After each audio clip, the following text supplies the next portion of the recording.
Everybody, welcome to the workstation. We did this a couple years ago at the LA Forum and a similar thing. I thought it was really nice having everybody up close and I could sort of demonstrate what goes into the performance and what all the little toys are made out of, how the drum kit's evolved even since that time. Basic changes I made. This time we went into start the Rolling Bones record. I decided that maybe I was taking it a bit safe and I wanted to change a few things around. So as Larry was setting stuff up, I said, hey, wait a minute, let's move some stuff around. So I put all the tones in different places and moved my floor tom over onto the left side. And so then if I did go to any of my say fusional patterns, at least they would sound different. And also it gave me a lot of different rhythmic variations of having a low note under the left hand and different pitches available in different physical areas. So as we go through the songs, what I've done, I just took a live tape from the other night in Reno and I'm going to pump it through the monitors and play along with it and kind of explain what each song is made of, both musically and technologically, and what I'm having to deal with out here in terms of challenge. And one of the first ones is a song called Time Stands Still from a few years ago. And this one live I'm having to work to a click track because there's a female vocalist on it, Amy Mann. And obviously she's not free to travel with us all the time, so we had her up on the screen, and in order to keep the song in sync so that when she comes up there singing, she's actually singing to the audience as well. I'm playing with the click track through that. And then apart from the acoustic stuff, I've got a kind of an array of samples, which is this little Sid here is a handy little trigger that we invented and had made. It's like a miniature Simmons pad.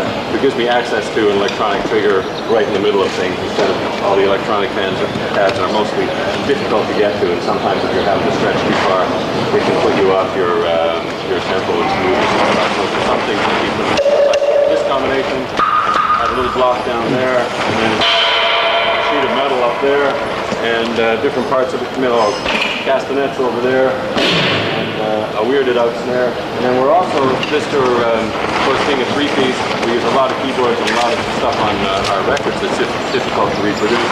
The other guys are so busy with foot pedals and choreographing all their moves, because one of our points about sampling is that nothing can come from off stage. Anything that gets triggered is triggered by us in real time, so that we're the ones that have to get it in time, and I have to set up the tempo. Sometimes 2 minutes into a song, a sequencer will come in, the sequencer in perfect tempo, so I'm responsible really to keep the song together right up till that level, so when that sequencer comes in, the song suddenly doesn't go whang or slow right down. So that's an extra special challenge in the show too, is that when I'm not playing to a click, there still are those constraints that at a certain point in the song, suddenly this bit of perfect tempo is going to come in, and I'd better be ready for it, you know. And again, from the other guys too, whoever triggers that thing has to trigger it at exactly the right time so that it doesn't upset the tempo and the flow of the song. So there's one part in this song where I'm wired into Geddy's keyboard setup, and this little DAWs pad here, that's its function. It's the voice of the keyboards. So in places where I can help them out and I can see they're having trouble juggling it all, I say, give me that part, I can play that. And in this part we have a part, we call it Event City, and basically it's all it's a series of sound effects that were put together over the course of a day in a studio. It's not even playable live, and you'll hear it as it goes through the song. That it's another thing that I have to play it exactly in the right time, stay in time with it through a 7/4 section, and then come out of it on time, still in time with the click track of the film and all that. So there's a whole lot of stuff going on that's only driving my mind crazy, and hopefully just keeping the song together. So we'll get going with that one.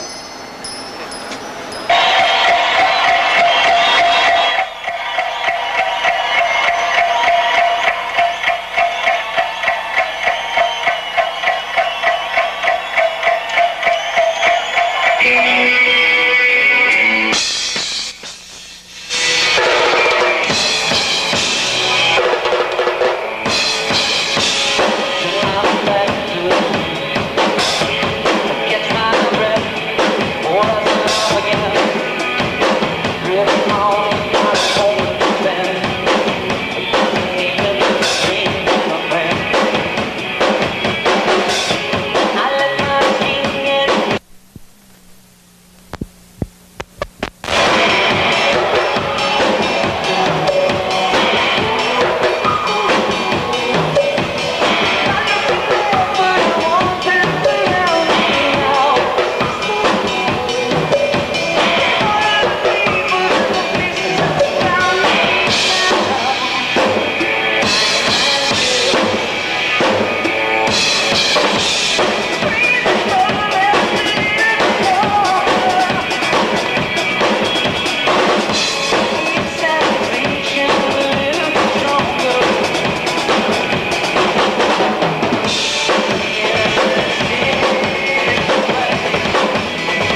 all the variables you have to deal with in a song that's, say most of our songs are free from click or anything. We have two where other people's voices are involved, so we stay in sync with it. But through all that, other people are triggering sequencers through there, and the one I mentioned from the keyboards. If I don't nail that on time through that 7 section, then, you know, the train wreck happens. We had a couple times on this tour when it has to happen to everybody, and I know it does. Even Buddy Rich, I know it happened to. That the whole band just, the guys out on the soundboard will be making this. Here comes the train. So there are infinite opportunities. It's one of the things that does make the show such a case of stress. And before it comes up, it's like what's in your mind is all the things that can go wrong, and all the things too that are outside of your control, because there's so much of it is technology, and even mechanical things. If a snare head breaks at the wrong time, it can be, you know, an absolute nightmare. Next one I was going to go on to is one called Bravado from the new album. And it's interesting, I think, because it's basically founded upon a 4-on-the-floor bass drum rhythm, which is one thing, like, I think a lot of drummers I used to be leery of. You know, I used to think, I'm not going to sit there and play a 4-on-the-floor bass drum beat for all day. And especially in the 70s when it was sort of symptomatic of disco. It was like, it was poison even by association. But over the years I have found interesting ways to apply it, and the thing that it does do beautifully is that it roots a rhythm and allows your hands to go all kinds of different places. And this song, I spent a lot of time refining down a drum part that I think is almost architectural. It supports the song in different ways. Dynamics come in and out of it. It gave me a great opportunity to use having a floor tom on my left, as you'll see, both rhythmically and as a jumping off point for fills. And it's another one too in which sequencers come in and out in perfect time. So it's another one where I have to nail the tempo from the beginning, and parts of the sequencers go away for minutes at a time, and then suddenly they're back in. So I have to keep the song rooted through the whole space of it. And then at the end of it, there's an entire improvised section that we added to the recorded version in the rehearsal room. And we decided, after all these years, we've learned how to reproduce our records live, which for a long time was a goal, and we've taken criticism for it, but I think it was a noble thing to try to reproduce what is actually a superhuman performance in the studio. You can make it perfect, you can correct all your mistakes. If there's a little bit you don't like, you can go out and fix that little bit. You know, it is truly and literally superhuman. So we pursued for probably 16 years just that goal of trying to be as good live as we were on record. And we felt that we'd more or less achieved that to our satisfaction. So this tour, we immediately started changing our goals. And even the new songs, right from day one of rehearsals, we started changing arrangements. You're gonna have to drown this guy out. We started changing arrangements, adding improvised bits and so on. And this song's an example of that, where the whole end part evolved out of rehearsal room rehearsals, or rehearsal room jams, basically. But then we found out when we came into a venue like this, suddenly the intimacy, both personally and musically among us, was kind of lost. And in arena particularly, it was awfully difficult for us to feel truly free in an improvisational sense. So we found that all these patterns and ideas that we developed in the rehearsal room served us well as a foundation, but the chances I would take in the rehearsal room obviously are much greater than the ones I would take in front of an audience. And I think that's a safe enough bet. In fact, I had an interesting conversation about that with Mickey Hart.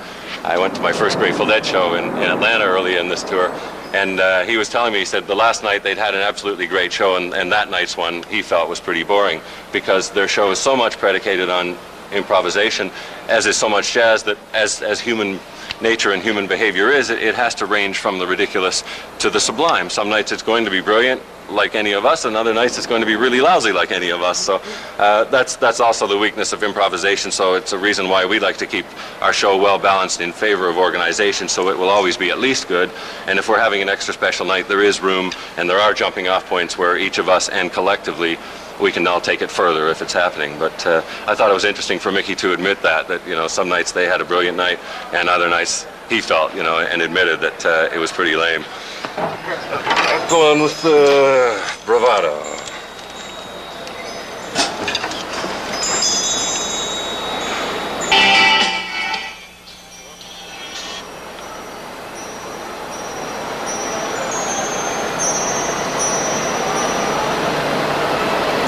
No electronics in this too, it's a big relief.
just an example of what can be done with balanced dynamics, and I think beginning with a song where the other two presented me the song basically with a 4-on-the-floor drum machine.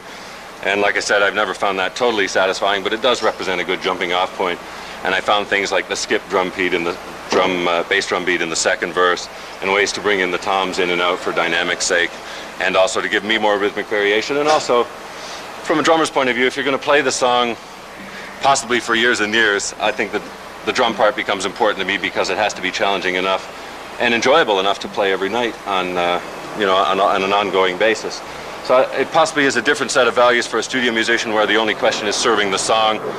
And I think that's valid too within its context. But if you're a member of a band that's a touring band and this is your drum part and essentially your song that you're going to have to reproduce, then I think your agenda becomes that plus. You want to serve the song certainly. And I think in this case I was very careful to stay out of the way of vocals or lead parts or anything else where I might sort of tread on someone else's toes, but at the same time there was no reason not to make it as interesting as possible for me, as dynamic as possible, just as a pure drum part, and in the end come up with something that is a pleasure to play every night. What do we got next? Big Money? All the Bones. Okay, here's another one that's live, is played also to the click for the same reason. We have another voice comes up on the screen up there, so I have to stay in sync with the film throughout. I dug myself some interesting holes in the drum part of this. Again, when the guys were working on the musical part, they asked me for some rhythmic input. So I programmed the drum machine, because normally in our working relationship, I'm off working on lyrics and they're working on music, so I can't be there, fortunately in a way, because for a drummer I think it's kind of soul-destroying to have to sit there and do the hack work while the other guys are working on a musical part. You're the drum machine, essentially. So I'm kind of grateful to drum machines for taking that away. But in this case, I programmed a drum part for them, and then they wrote the song around this part, which appears in the bridge. And I programmed it as a drum machine part, not thinking about having to play it. So when it came to me playing the song physically, of course I treated that part a little different. And they said, well, that doesn't sound like the part you put. Well, I can't play that part. It's a drum machine part. A machine can play it. So those kind of challenges, I think for a lot of us, and certainly for me, all I need is a challenge like that. I will play it. So I went off to the rehearsal room and learned how to play it, and it appears in the bridge sections of this song. It's got a very rapid, syncopated sort of bass drum part that was easy for the machine, but considerably more difficult for me. It's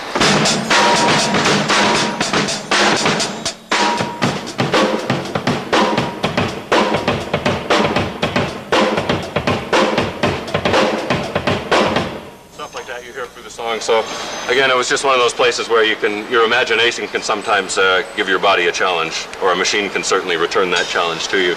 This was an example of that. Electronically in this, through the sections, it's kind of a pseudo-rap part. We call it the chat. And I use electronic drums just for the kind of veracity, I guess, of it. And it's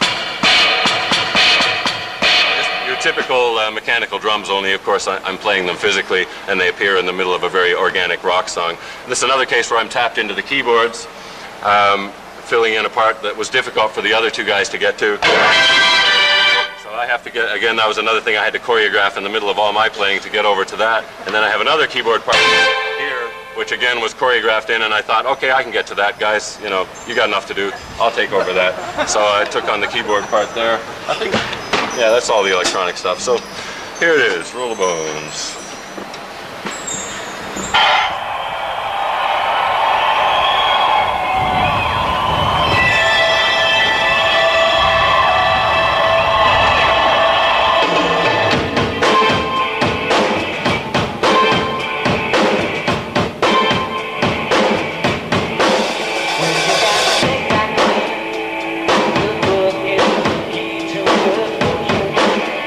When I set my place, loses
trust of technology.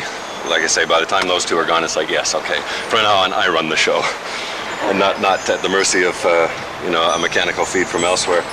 The next one is again an older song. It's called The Big Money, but it makes some interesting use of pads available all around me, and one with a couple little sequencers coming in, but for the most part, again, I'm steering the show. Yeah, I guess that's about all to say on that one. I'll just do it.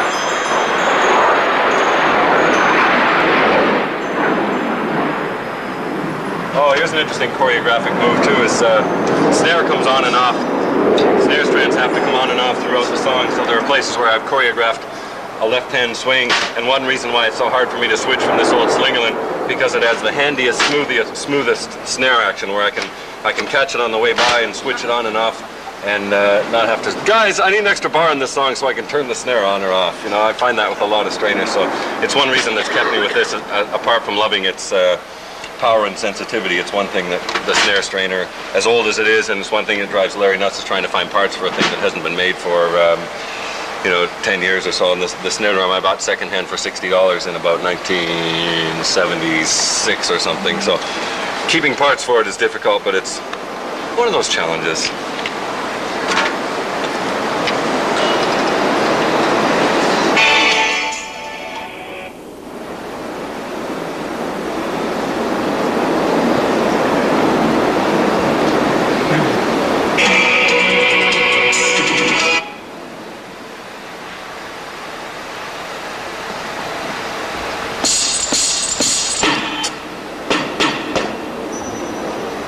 Hang on, wait a second. Set up for a second. Just I'll run through what we have here. This is a bongo sample from my my first time ever playing bongos on records. So a lot of the samples I have are actually stuff of my own, but wouldn't fit in drum kit or wouldn't be practical to get to. This is an example of that. A bongo there, and down there is from the old days of the Simmons claptrap, an analog synthesizer where you can just create white noise basically, and I use it like a studio engineer would use an effect behind the snare, usually hitting both at once, so it's just like an echo in here. Working with a producer, Peter Collins, who couldn't stand the sound of Simmons drums, so we looked for ways to get the tone. This started as a Simmons drum, and then I vocalized the actual sound I wanted. I said, well, I'm looking for sound, so he said, okay, we'll record that. And they recorded it, sampled it, and combined it with the tom sound, so it's an actual case of my voice in there. And then we wanted a percussive effect that was jingling coins, so English coins being so huge, just took a handful of coins, sampled them, and used them. Anything else over there? No, there's no keyboards in that, so okay, that's the basic round of electronics that are coming into it. Ready now?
There's another example too of a 4 on the floor not being a limitation, but rather being a foundation, where I'm able to keep that going and consequently get from there over to here without losing the tempo, without losing the flow of things.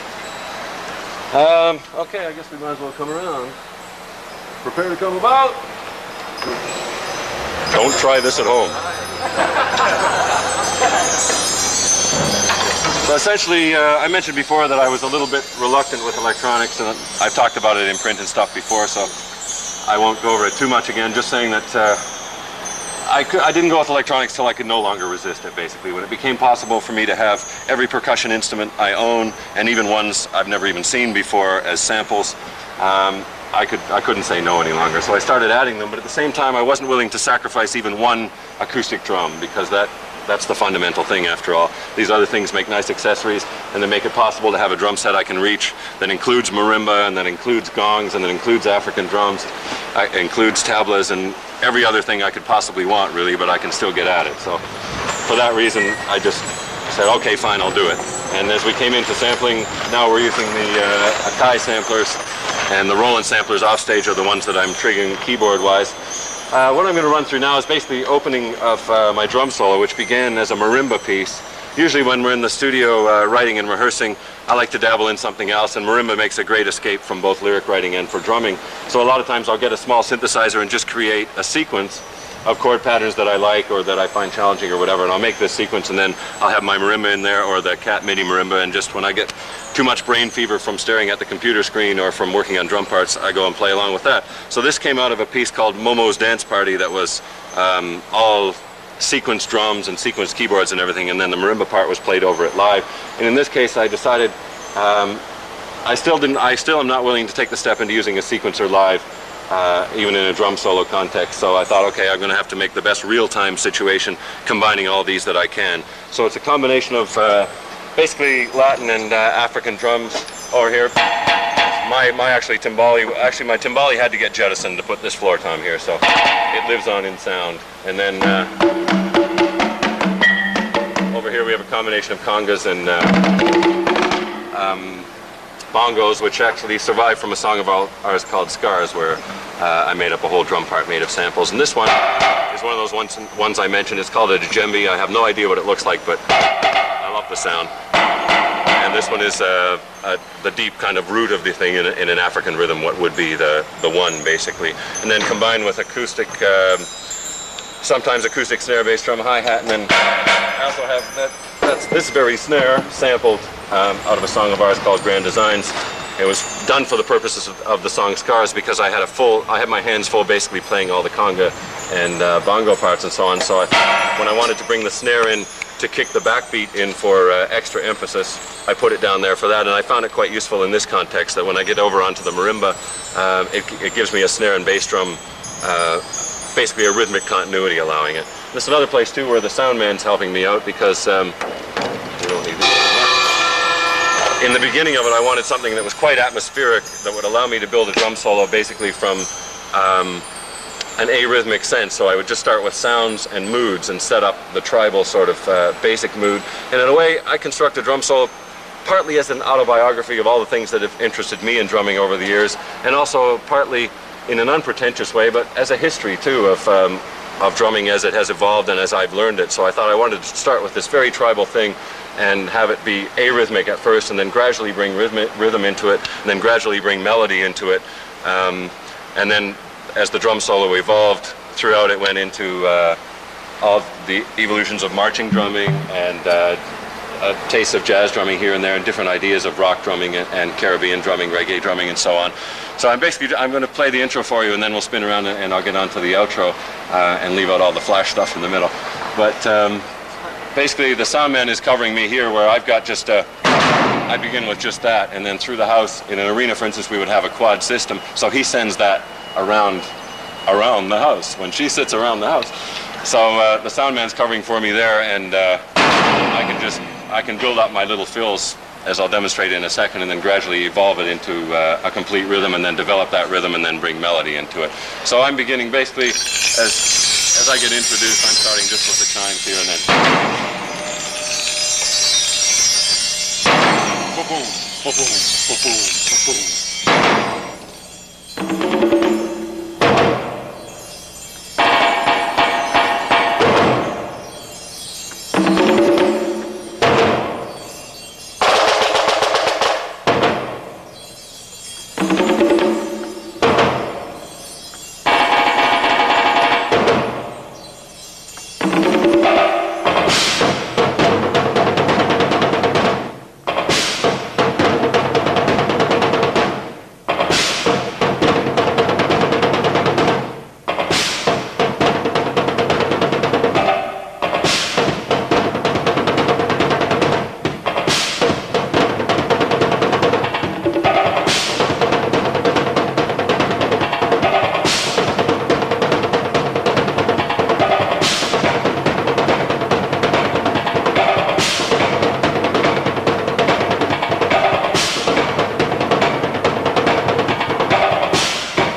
just kind of filling in as we go around, and then I get into the real drum stuff.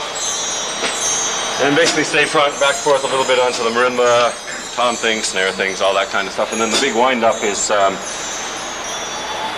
basically big band samples, which the inspiration came from Count Basie record, and then I ended up making my own samples, so I felt kind of guilty about stealing people's sounds. So I went into a studio and got a synclavier and reproduced the tonalities that I was interested in, created the chords that I wanted, and then assigned them around the pads here and here and here, all in different pitches, so that I could create basically a musical piece as the culmination of the solo.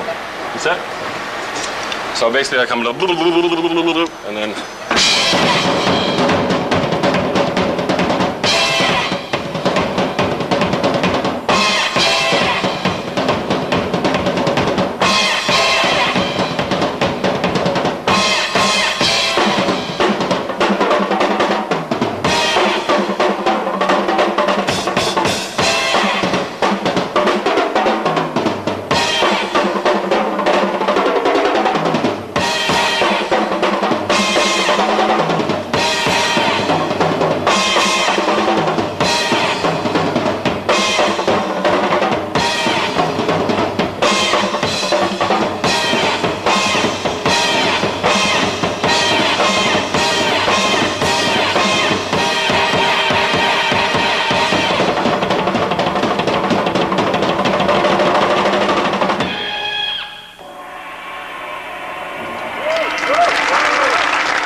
snare, incidentally, is supposed to be on there. The snare got shut off, but that's essentially the thing. Oh, this little drum I wanted to talk about. Mickey Hart turned me onto this. He had one of those going, and where I was watching them, I was sitting behind, and I kept seeing him coming over and using this as a downbeat. And I thought it was a sample at first, but then I noticed he was doing these little slurs on a kind of a 6/8 thing, and I thought, I've never heard a pad with that kind of sensitivity. And when I was asking about it, he told me, Remo, I guess some of you may know, or all of you may know, but it was news to me. This drum is so tight, you cannot even depress the head. It's got a woven Kevlar head in it that's super strong, and then the snares are exactly under the head. So it was invented, I think, for parade drum use. Beautiful sensitivity on it, and also just makes a nice little acoustic sound rather than a sampled one that I think in future I would be tempted to use as a counterpoint to the snare, or it just makes a great percussive thing. Getty mentioned it sounds like firecrackers going off, and that was an interesting thing that I've run to, and it's nice too in the middle of a tour. We've been out for 8 months now, so it's nice to have a new sound, you know, to play with, and just to add something to it. I guess basically that's all I want to say formally. Any questions? Yeah. Go. When you're doing fast 16ths, like at the beginning of Tom Sawyer, what kind of technique are you using on your hand? Doing fast? 16ths. Oh, I see. Thumb forefinger is the firm grip, and then a lot of times it'll be fingers. Fingers, same with rudimental stuff. I know a lot of drummers use that, a very strong grip. A lot of times the stick is held firmly, but when you want small stuff with great control, you can get it between your fingers there and use your fingers and your wrist almost against each other. I'm honestly not sure if that's what I'm doing there, but I'm guessing. Yeah, the fingers are off a bit, so the fingers, it's like essentially your grip, but sometimes when you need extra speed, you can open up a bit and use your fingers either just as a fulcrum point or to increase the speed of the wrist. Yeah. Do you feel that in the earlier days of Rush, when you first started out, after Fly By Night, A Caress of Steel was my album. I mean, that's what started me. Makes you old. I have to give it to you that you're the reason that I'm playing drums now. Right. But do you feel you have more or less artistic freedom? I don't know whether it's because of the record companies or whatever, but more, no question about it, for us the turning. What's that? You have more now than what you used to have? We have had more for a long time. At that point, we had to fight for every bit of it because we weren't paying our own way, frankly. We were still existing on Fortunately, we had a record company who didn't pay too much attention to what was going on, and we were lucky. We had 3 albums basically that didn't do that well and didn't do any better than the previous ones, and we slipped by, where today you wouldn't. A band that got signed, if by an album or two they didn't start showing some expanding audience, they wouldn't survive. We slipped through the cracks. 2112 was the one for us that was big enough that we became self-sufficient, and from that day forward we didn't have to fight anymore. Up till that point it was like saying, oh, you're not going to make us an album with a song a whole side long. Well, yes we are. No, you can't. Well, yes we can. You know, they try. No one can tell you what to do, and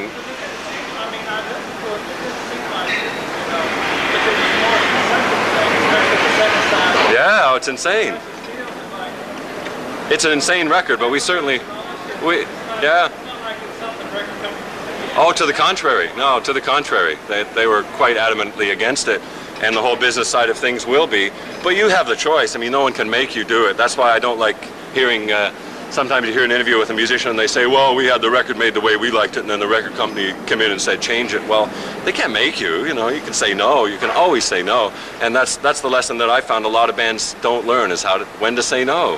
When you're working too hard, when people are exerting pressure on you that they have no right to, no one has the right to tell you how to mold your music. Their business is to sell it.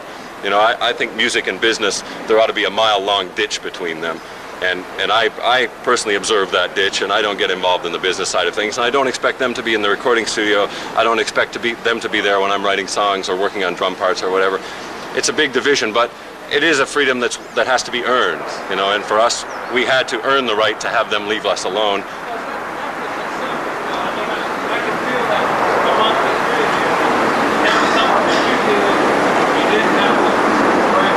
Well, it's the same now, but like I say, it wasn't easy then. Now no one has the right to say anything, and no one would. You know, in this case, we have been successful over all these years, so no one's going to try and tell us what to do, or if they are, they're going to be pretty stupid. No, not at all. No, a lot of people would like to think so, but no, if you're brave, it just takes courage, you know, to stand up and say, no, we're doing it this way, you know. This is what I wanted to do, and I'm not afraid to get another job, too. You know, but it's a moral point that every musician has to answer for him or herself. And I grew up with people that, for them, all they cared about was making a living playing music. Didn't matter if they played polkas, country music, Broadway shows, they did not care. As long as, to them, the point of honor was, I'm making a living playing drums. To me, I didn't understand that, but that's my set of values. To me, I want to play the music I like, and if I have to, I'll work in the daytime at another job and play bars, or I'll be in a band that just plays in the basement. You know, that was my point of honor, but it's different for different people, and you can't judge.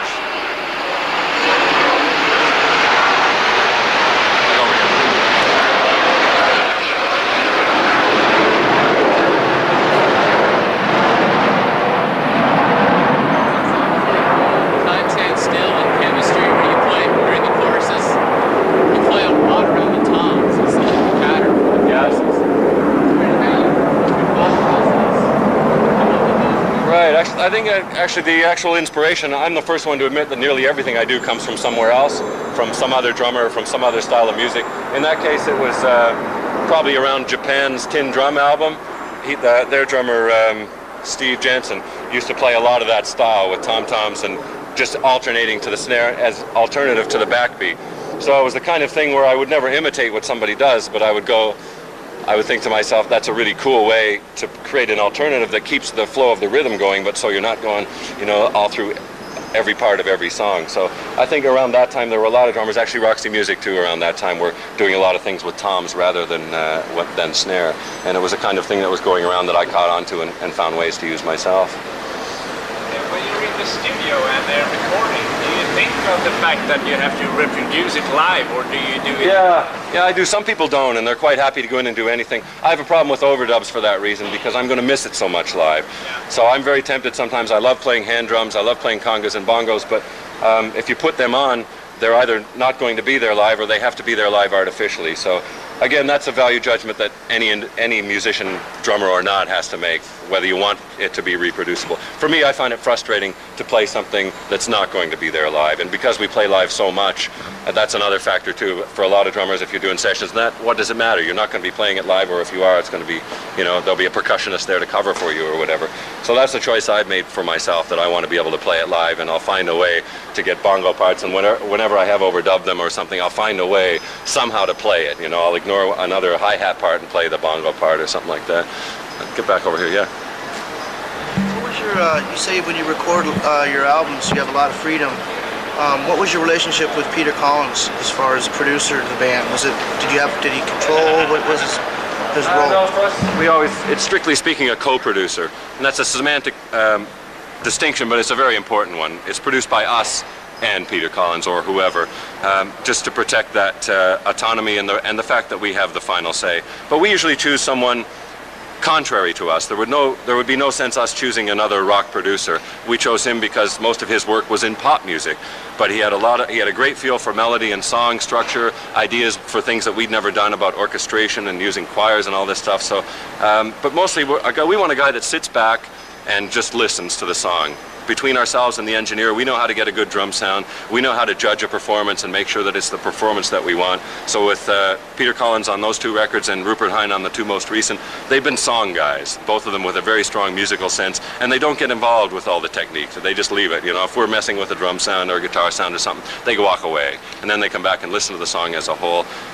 It's never a question of control, and if it ever came to a veto situation, we would have it, but I don't think we've ever had to use it. It'd be a case where we would trust his judgment. Obviously, we hire him because we trust his judgment, and we usually give them a bit of a test too, saying that, we play them our last record and say, well, what do you think is wrong with it, and what would you have done differently? And that's a very important way of telling what they can contribute. If they can find the flaws that we know are there and say, well, I would have changed this vocal melody, or I would have set this arrangement up differently, something like that. Those are the valuable things that you want to know. But for the most part, no, they're there to encourage you and to get the best out of you. A kind of producer that's a boss, I think I would have to probably kill. I don't take orders well. It's one reason why I have to be in a band as opposed to being, sort of a hired gun type drummer, because I love working with people. I would never want to be a solo artist. I love working in a musical collaboration, but it has to be a collaboration. I don't want to take orders from anybody. Suggestions I love, and in fact, when we're working on songwriting and I bring some lyrics into the other guys and they say, well, this is okay, but what about this part maybe could be a little better? It's like, yeah, you're right. It becomes an exciting thing rather than bitterness and why is that guy telling me what to do? It's more like, it becomes greater, obviously, a collaboration. So for me, a group situation, I think most solo artists would agree that most ones I've talked to, they wish they were in a group. They see the situation we have creatively, musically, and commercially, and it has to be a musician's dream. We do exactly what we want with people we like, music that satisfies us, and people in a place like this come to see us. So, like I say, solo musicians, even successful ones. Billy Joel said, to Getty one time that he wished he was in a rock band like us, because it's got to be so lonely, just being a solo guy giving the orders as opposed to collaborating on the ideas. Let's go over here, yeah. Yeah, more of a technique question. Back at home, I play a pretty big kit, not quite that size, but like if I'm trying to do like a real fast, like roundhouse fill, I tend most of the times I'll end up like clicking, like on the side of the drum somewhere along the way. Like when you first started playing, like how'd you go about like the stick control? Like I trying to hit that 6-inch tom if I was. I think the eyes closed exercise is a good one. It's one thing that Larry and I go through with the setup.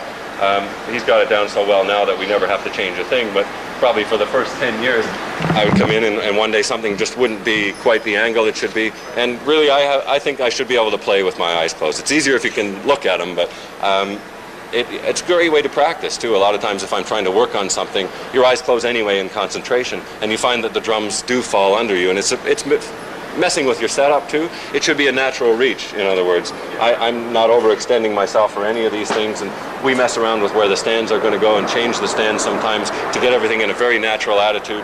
The marimba is really hard to get just right because it has to be focused a bit towards me but out of the way of the other things. All those things are just fine-tuning your setup, and I think honestly it sounds dumb, but practicing with your eyes closed is probably a really good idea.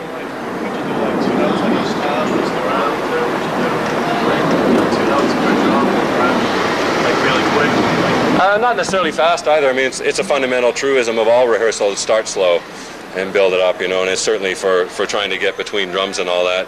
Yeah, because getting your left hand active too is one reason I like having drums over here, because if you're a right-handed drummer, your left hand tends to be, you know, a bit stagnant, and it's hard to get it to want to move around to all these things. So I would make an effort to put a drum over there that I needed and have to get over to it, you know.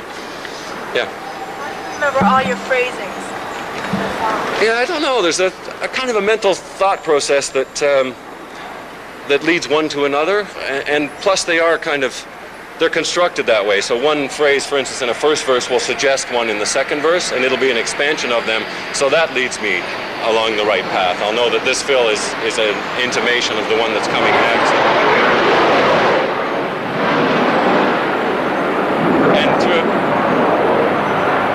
I tend to build a song that way anyway, just in a very architectural way, where the first verse might be the foundation, and the next one will be an echo of that with a little embellishment to it. So I think there's a language. I talked about this with a drummer one time, a drummer friend of mine. We were trying to describe the drummer's language, because you don't see things in notes necessarily, or it's almost, for me, in pictures. I picture a certain fill or a certain figure, and it has a symbol in my head. It's like hieroglyphics. There's a symbolic language I think a drummer can learn that's beyond notation. So when even a long, complicated drum part, or for us over 2 hours of a live show, there isn't. So it's a subverbal language. You just learn like another language, you know, and it comes together over time. So it's not a mental, it's absolutely mental, but all mental thinking I think is dimensional. You know, I was reading something, Carl Jung or somebody recently, about three-dimensional thoughts, how you picture things in 3 dimensions, and that's why your brain can hold so much, because it's not 2-dimensional, it's 3-dimensional. So when the symbolic language and hieroglyphics that bring a drum pattern together, or help you memorize a poem, or you know, for a reporter to remember the facts at the scene of the crime or whatever, there's a dimensional hierarchy of things that trigger each other. A friend of mine has a theory that you can only have 6 things in your brain at a time, and I happen to think that's true. In the forefront of your brain there can only be a handful of things, but each of them can trigger back like a computer does. You know, you can go back in HyperCard, one thing triggers another bank of knowledge, triggers another one, so you can go you know, deeper into the dimensional memory that way. Conscious, subconscious difference, or? For anyone who's read Carl Jung, yeah, I would put it in the unconscious realm that's readily available to the conscious mind. Get out of here. Yeah. Since you started going out on the road fresh and touring a lot, that it's been hard to upkeep your level of technique. It's been a problem with not having enough time to practice.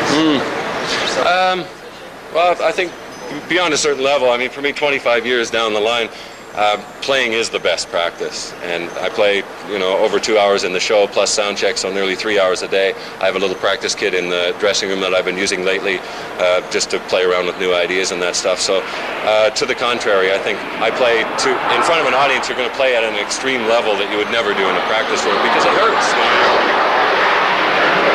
You're going beyond pain. If I'm rehearsing or practicing, I'll go till it hurts and then I'll stop. But in front of an audience, you can't. You know, if it starts to hurt, or if you get a cramp, or if you cut your finger, or any of those things, willpower has to take you beyond those things, and discipline demands it. So I play at a much greater level live, and in fact, that's why I rehearse. When I'm rehearsing for a tour, I play to the records, because that's me at a superhuman level. That's better than I can really play. So if I try to rehearse to that level, it drives me to the level that I'll need for a live performance. But you feel the expectation from an audience that even if you don't feel well, even if something hurts, even if you're not having a great night, you know, you have to push it out. It's just like a responsibility, I think, that you just feel night after night. Getting back to what she asked about, how you remembered how to do everything. You said in your last Modern Drummer article that you were finally confident in your playing. I'm sorry? You said in your last Modern Drummer article that you were finally confident in what you're playing. My question is, when you play, when you're using, you know, rhythms or paradiddles, whatever, are you still thinking paradiddle, or no? It gets into that language thing I was talking about before, that I just know what button to push that'll take me to the thing I need to get to. And same with counting. I almost never need to count anymore, because it becomes a cycle, and as we discussed, one thing sets up the next thing, so I'm constantly aware of where I am within the arrangement of the song and what's coming. I've talked again with other drummers about this, and you can't be thinking about what you're playing right now. I think anyone would agree with that. It's a fundamental thing that if you're thinking about what you're playing right now, then you're going to fall apart in the next phrase, you know? So for me, I'm playing where I am, and I'm at least probably 4 bars ahead in my brain, setting myself up physically. Again, with a wide kit where your fulcrum and your point of balance is changing, it's most important to be rooted. And if I change from being in the hi-hat to the ride cymbal, I have to set up my shift of balance.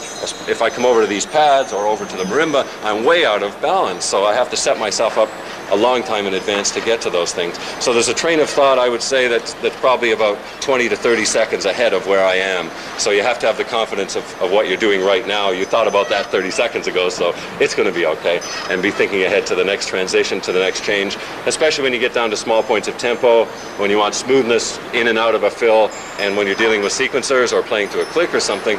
Not only is it desirable, it's absolutely necessary that you have that smoothness, and so therefore it's necessary to set yourself up so far in advance. I just want to check out the time. Okay, time about 5 minutes.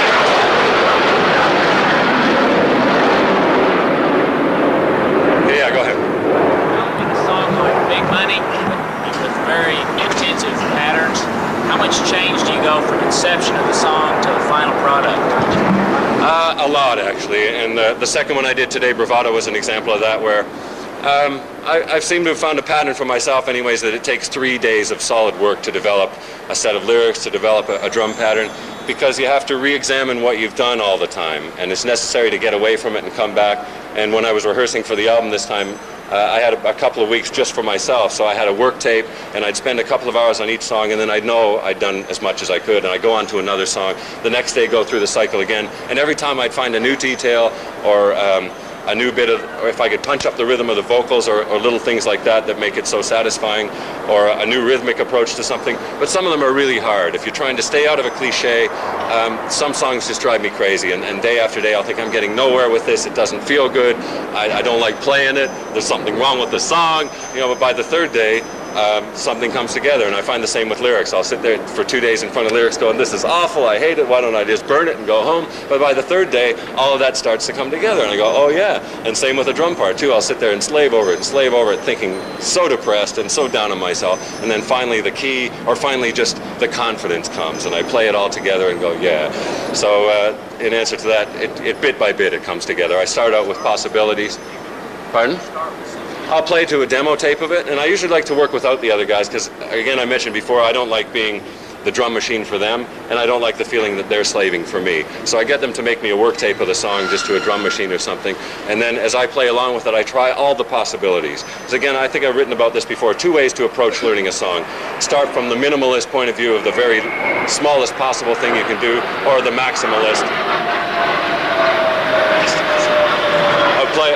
The first time through, I'll play everything that can possibly fit in that rhythm. I'll try everything, and it'll sound chaotic, but I'll gradually eliminate. Okay, this works, but doesn't really do anything, so I'll throw that out.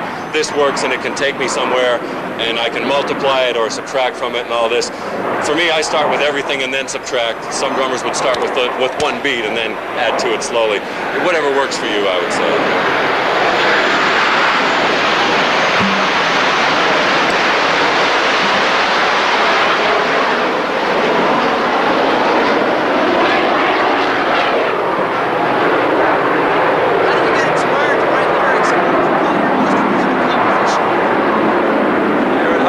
To write lyrics, what?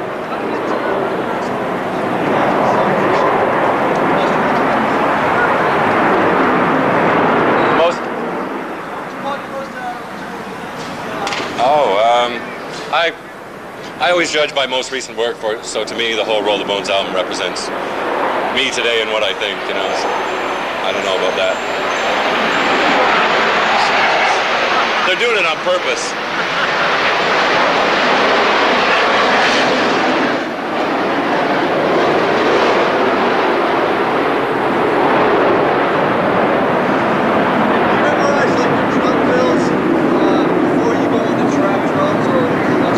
That's a good point, and one thing that I really was careful of with this album, that I wanted to be very precisely arranged in all the drum parts and work them out, but spontaneity is important too, and I learned to trick myself into being spontaneous, and that a song like Bravado or Roll the Bones, I worked out pretty well the whole song.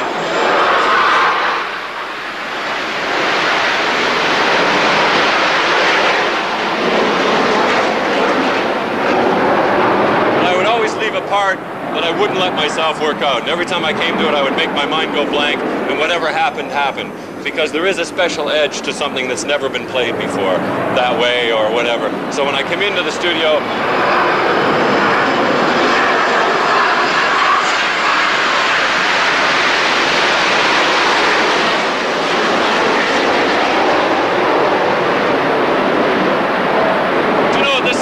the American taxpayers. So yeah, I would go into the studio knowing the song really well, so I'd be able to get a good performance of it rapidly, but at the same time I was at such a pitch of concentration and excitement that when I came to the improvised parts, the spontaneous parts that had never been done that way, they would come out accurate, but there would be an extra edge to them, just something,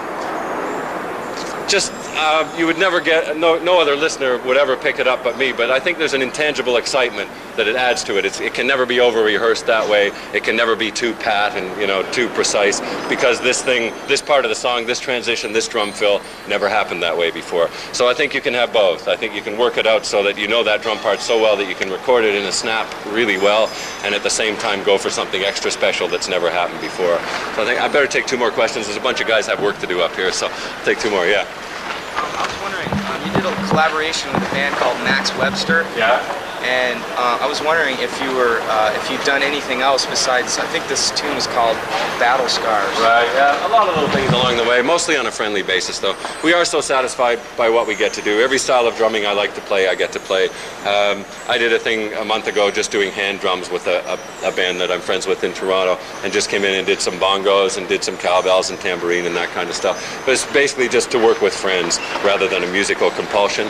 None of us needs a solo album because every record is each of our solo albums, really. So, and each of us have done those kind of things with helping out a band or working with friends or something like that, but very informally and on a very small scale mostly. Don't have much time either. Yeah, exactly so. Yeah, we've been on tour for 8 months now, and we're in the studio for 6 months before that, so we're pretty busy just on this thing. Okay, one last one. Where haven't I been yet? Yeah, down here. What sort of education have you had as far as drums, everything, lyrical? Drumming, I had an excellent teacher that started me off, and I think that's the irreplaceable magic touch. I went in, he quit teaching after about 18 months, but in that 18 months he gave me the best grounding of the directions that I needed to go. He gave me a great set of values of what a good drummer should be able to do and how high you should aim in terms of perfection and technique. I think in my first drum lesson he played me the drum battle, the famous Buddy Rich Gene Krupa one. He said, right, here's where we're going, and then he picked up the sticks and showed me how to hold them and says, here's how we're going to get there.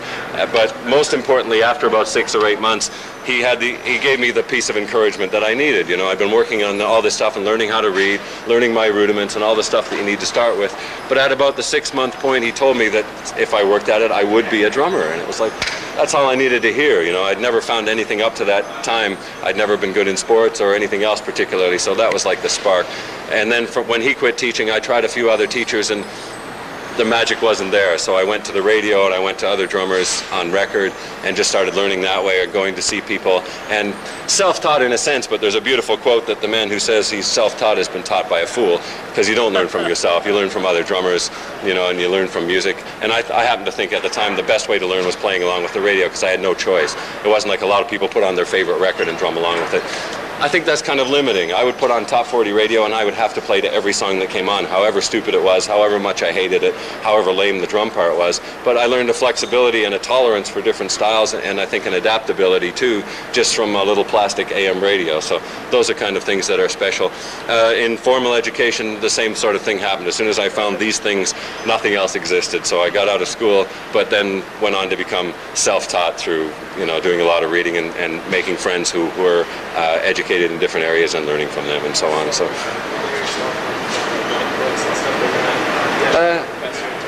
yeah, no, that's purely a joke.